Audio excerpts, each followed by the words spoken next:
je t'ai aperçu devant la banderole avec les étudiants. Est-ce que tu peux m'expliquer les motivations qui t'ont fait participer à cette marée populaire ? Les étudiants, les lycéens et les jeunes même de manière générale ont participé à la marée populaire aujourd'hui parce que le gouvernement s'attaque à tout le monde. Il s'attaque aux cheminots, il s'attaque aux hospitaliers, mais il s'attaque aussi aux jeunes avec plusieurs réformes. On a d'abord eu au début du quinquennat la baisse des APL, c'est-à-dire 5 € en moins par mois pour énormément d'étudiants et qui sont déjà dans une situation précaire et qui sont encore plus précarisés par le gouvernement. On a eu ensuite la réforme de la sélection à l'entrée de l'université, la loi OR, qui ne va plus permettre à tous les étudiants de choisir ce qu'ils veulent faire plus tard. Et on le sait, aujourd'hui, choisir ses études, c'est choisir sa vie, c'est avoir la possibilité de s'émanciper, c'est avoir la possibilité de faire le travail qu'on souhaite. Et puis aujourd'hui, la catastrophe et les attaques aux jeunes continuent avec la réforme du lycée et la mise en place de cette plateforme Parcoursup qui a été mise en place avant même qu'elle soit votée, avant même que la loi soit votée à l'Assemblée nationale et qui aujourd'hui est un désastre absolu où on se retrouve avec 400 000 jeunes, 400 000 lycéens qui ne savent pas ce qu'ils vont faire l'année prochaine, qui vont peut-être ne rien faire. Alors on nous explique que les blocages mettent un climat délétère dans les lycées, mais la réalité c'est que le climat délétère il est mis par la réforme qu'est en train de faire le gouvernement, il est mis par un gouvernement qui empêche les lycéens d'avoir un avenir, qui empêche les lycéens de savoir ce qu'ils vont pouvoir faire plus tard.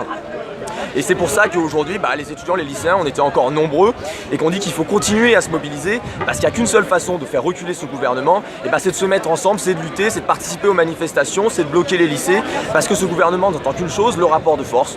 Nos députés à l'Assemblée nationale essayent de porter la contradiction, les députés communistes, les députés de la France Insoumise, mais le gouvernement ne veut rien entendre, il n'accepte aucun amendement. Donc le seul moyen d'expression qui nous reste face à ce gouvernement, c'est les manifestations, c'est les blocages, c'est la mobilisation sociale. Mais il faut bien comprendre qu'aujourd'hui, le système qui est en train de mettre en place Emmanuel Macron, il touche la jeunesse comme il touche les cheminots, comme il touche l'hôpital, comme il touche les retraités. C'est la même politique, c'est une politique qui refuse de mettre de l'argent dans le service public, c'est une politique qui refuse de mettre de l'argent pour faire baisser les inégalités, parce que le service public, ça permet de faire baisser les inégalités, ça permet d'améliorer la vie des gens. Et donc voilà, on baisse les dotations dans les universités qui aujourd'hui sont complètement sous tension, il n'y a plus assez d'argent pour accueillir tout le monde. Et donc le gouvernement préfère ajuster le nombre de places disponibles au nombre ajuster le nombre d'étudiants qui va rentrer dedans au nombre de places disponibles, alors qu'il faudrait faire tout l'inverse, il faudrait augmenter le nombre de places disponibles, mais ça évidemment, ça coûte de l'argent. C'est comme reprendre la dette de la SNCF et investir dedans, ça coûte de l'argent. C'est comme permettre aux gens de se faire soigner correctement et pas de mourir sur un brancard aux urgences, ça coûte de l'argent. Et tant que ce gouvernement ne l'entendra pas, on continuera à manifester, on continuera à participer aux mobilisations sociales. Merci camarade. De rien.